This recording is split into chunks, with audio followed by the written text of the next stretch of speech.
Orang tua punya banyak warisan bisa jadi biang masalah di keluarga. Nggak punya warisan, anak-anak tentu harus kerja lebih keras supaya masa depan layak. Namun sudah seharusnya bersikap bijak jika mendapat warisan dari orang tua. Jika tidak, perselisihan di antara saudara kemungkinan bisa terjadi. Yang satu ini gara-gara warisan seorang kakak tewas dianiaya adik kandung dengan menggunakan anak lesung. Waduh, petaka banget nih. Seorang kakak tewas dianiaya adik kandungnya sendiri. Penganiayaan terjadi setelah pelaku dan korban terlibat cekcok soal warisan. Pelaku memukul belakang kepala korban menggunakan anak lesung. Kasus penganiayaan hingga menyebabkan korban tewas terjadi di Banjar Dinas Belimbing, Desa Penuktukan, Kecamatan Tejakula, Buleleng, Bali. Ironisnya, kasus ini melibatkan dua bersaudara kakak dan adik yang tinggal dalam satu pekarangan rumah.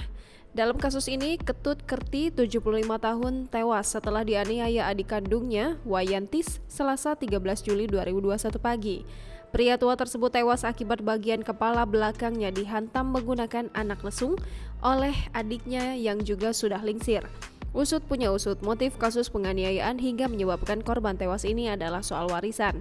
Menurut Kapolsek Tejakula AKP Ida Bagus Astawa pada Rabu 14 Juli 2021, hubungan tersangka dan korban memang tidak terjalin harmonis sejak lama.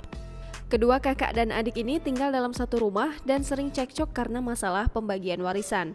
Penganiayaan yang menyebabkan korban meninggal dunia ini terjadi di kediaman milik korban sekitar pukul 6.00 waktu Indonesia Tengah. Kala itu, korban dan pelaku sedang berada di dapur, kemudian terjadi adu mulut. Pelaku lalu menghantam bagian kepala korban sebanyak 3 kali dengan menggunakan anak lesung sepanjang 60 cm. Akibatnya, korban pun langsung tersungkur bersimbah darah.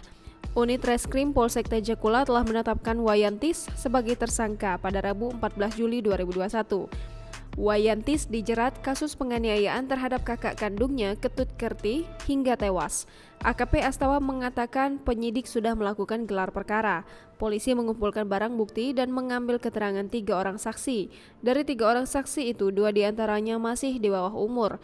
2 saksi yang masih di bawah umur itu merupakan keponakan korban dan melihat langsung tindakan penganiayaan yang dilakukan oleh tersangka Wayantis. Atas perbuatannya, tersangka Wayantis dijerat dengan pasal 351 ayat 2 dan 3 dengan ancaman hukuman 7 tahun penjara.